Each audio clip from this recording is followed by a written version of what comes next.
एक बार हमारे प्यारे नबी हजरत मोहम्मद सल्लल्लाहु अलैहि वसल्लम किसी जंग से लौट रहे थे। मार्ग में वे एक घाटी पहुंचे। वहां उन्होंने सहाबा से पूछा, यह कौन सी जगह है? एक सहाबी ने कहा, यह वादी अर्जाक है, यहीं एक कुआं है, मगर 1000 सालों से कोई उससे पास तक नहीं गया, क्योंकि हजरत सुलेमान अलैहिस्सलाम के पास से भागकर आए कुछ जिन्न यहीं बस गए थे। उन्होंने कसम खाई थी कि वे कभी सुलेमान की सुनेंगे नहीं और हमेशा अल्लाह व उसके रसूल की नाफरमानी करेंगे। यहां उनके और सुलेमान की फौज के बीच भयंकर जंग हुई थी और कहा जाता है कि उस लड़ाई में ये जिन्न 10,000 सैनिक मार चुके हैं। आज भी वे उसी कुएं और उसके आसपास रहते हैं और जब कोई आता है तो बेरहमाना कत्ल कर देते हैं।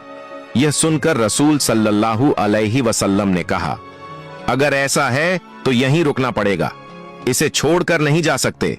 फिर आपने कहा कि हम लोग लंबे सफर से थके और प्यासे हैं, आसपास कोई दूसरा कुआं नहीं है, तुम में से कुछ जाओ और उससे पानी लाकर लाओ।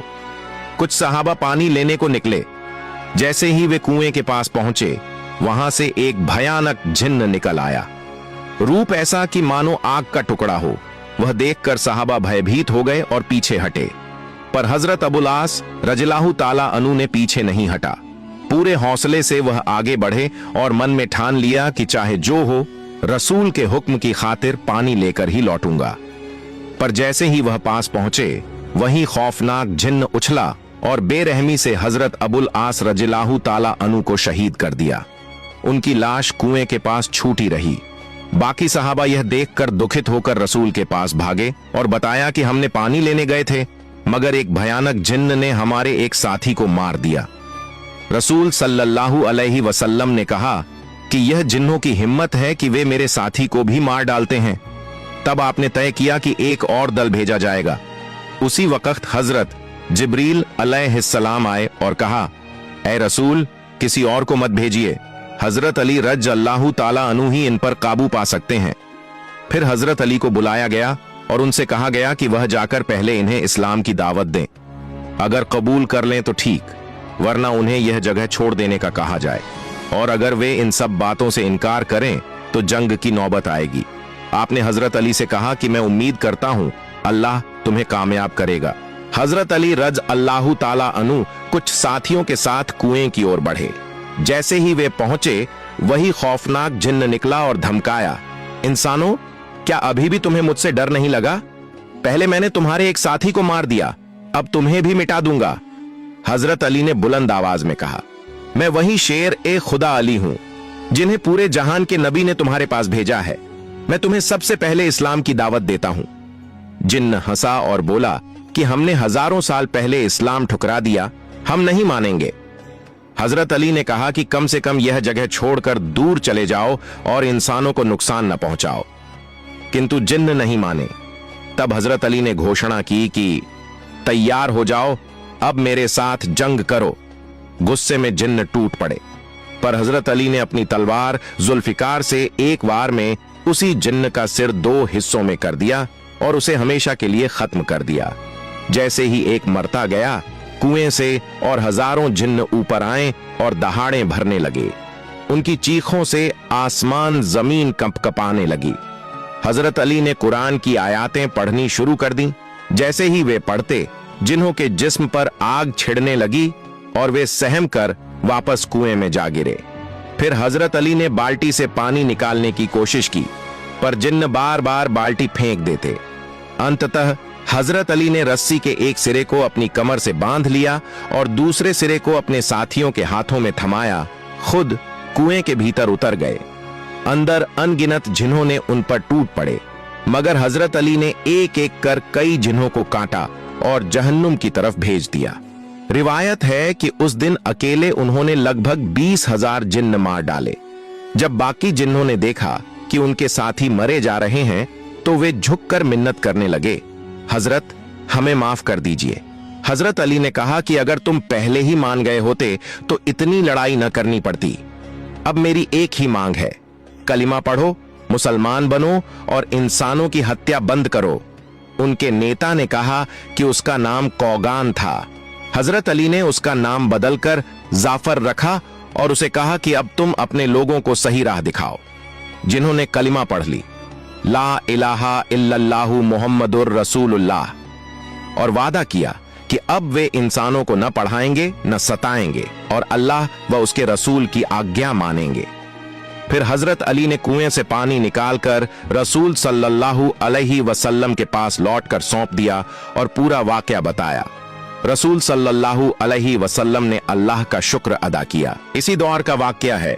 मदीना के पास एक छोटे से कस्बे में एक बुजुर्ग औरत अपने घर के दरवाजे पर गुमसुम बैठी थी।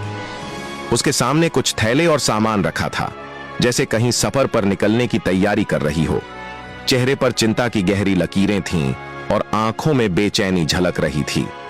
वह बार बार इधर उधर नजरें दौड़ाती, मानो किसी अनदेखे डर से घिरी हो। कुछ देर बाद वह धीरे से उठी, सामान संभाला और थके कदमों से चलने लगी। कुछ दूरी तय करते ही उसकी सांसें तेज हो गईं और वह थककर एक पत्थर पर बैठ गई। हांफते हुए खुद से बुदबुदाई, अगर कभी उस शख्स से आमना सामना हो गया और उसने कुछ कह दिया तो क्या मेरा दिल भी बदल जाएगा? उसके जहन में सिर्फ एक नाम गूंज रहा था, मोहम्मद सल्लल्लाहु अलैहि वसल्लम। वही नाम जिसके जिक्र से रूह कांप उठती है, जिसकी बातें दिल में उतर जाती हैं और जिसे एक बार सुन लो तो भूल पाना नामुमकिन हो जाता है। उस बूढ़ी औरत की आंखों में डर साफ था। सोच रही थी, अब मैं इस बस्ती में नहीं रह सकती। जितनी जल्दी हो सके यहां से निकल जाना बेहतर है। वो फिर उठी और धीरे धीरे रास्ते पर चलने लगी, लेकिन उसके चेहरे की बेचैनी अब भी वैसी ही थी। दिल में सवाल गूंज रहे थे। उसने मोहम्मद सल्लल्लाहु अलैहि वसल्लम को कभी देखा नहीं था, मगर सिर्फ उनके नाम ने उसकी रूह को हिला दिया था। क्या ताकत है उस नाम में जो किसी की जिंदगी को पल भर में बदल दे। उसी वक्त रसूलुल्लाह सल्लल्लाहु अलैहि वसल्लम उसी राह से गुजरे। उन्होंने उस बूढ़ी महिला को देखा, रुक गए। महसूस किया कि वह कहीं जाने की तैयारी में है, लेकिन बहुत कमजोर है और उसका सामान भारी है।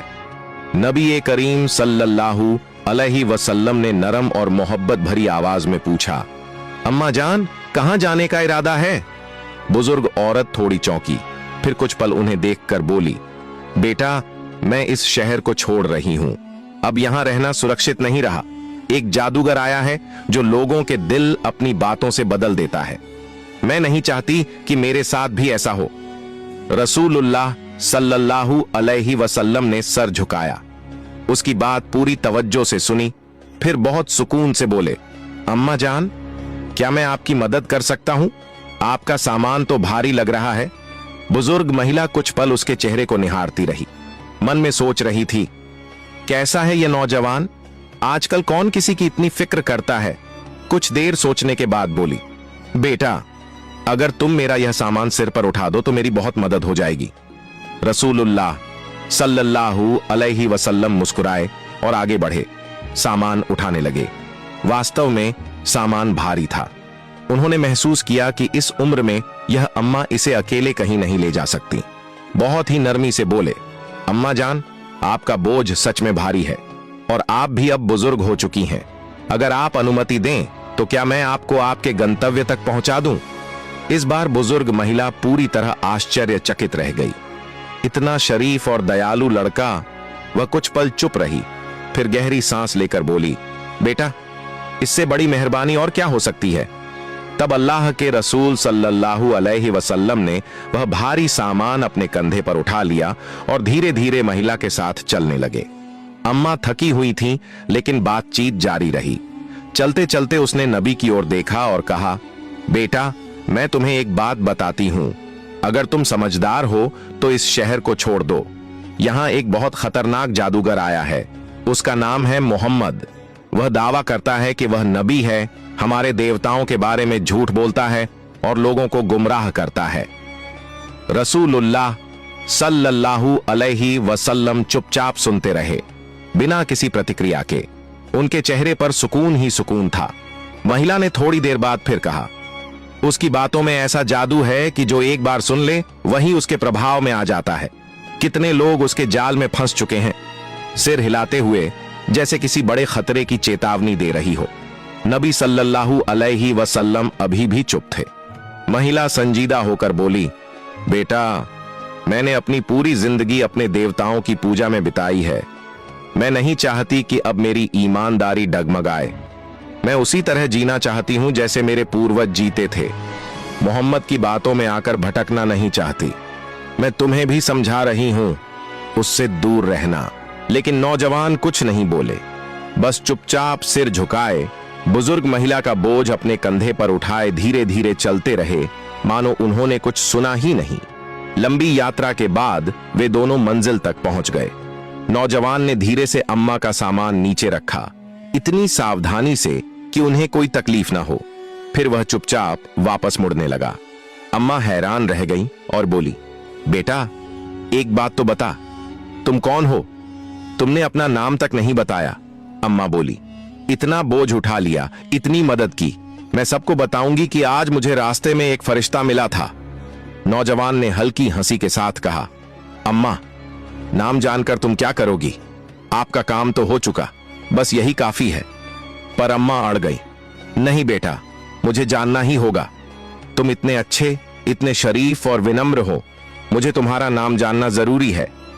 नौजवान कुछ क्षण मुंह बंद करके खड़ा रहा, फिर बहुत ही कोमल आवाज में बोला, अम्मा, वही जिसे तुम सारी राह में जादूगर और भड़काने वाला कहना रही थीं, वही मैं हूं, मैं मोहम्मद हूं। बुजुर्ग महिला जैसे बुरी तरह सन्न रह गईं, होंठ कांप उठे, आंखें फैल गईं और गला सूख सा गया। तुम ही मोहम्मद हो? उन्होंने हक्क से कहा। रसूलुल्लाह सल्लल्लाहु अलैहि वसल्लम ने नम्रता से सिर झुकाया और मुस्कुराकर कहा, हां अम्मा, मैं वही हूं। अम्मा की दुनिया मानो ठहर सी गई। अब सब याद आने लगा, कैसे उसने उन पर तिरस्कार भरी बातें कही थीं, कैसे अपमान किया था, और वह इंसान बिना किसी शिकायत के, बिना कोई जवाब दिए उसका बोझ उठाए खड़ा रहा। हर कटु बात धैर्य से सुनता रहा। अम्मा की आंखों से गर्म आंसू बह निकले।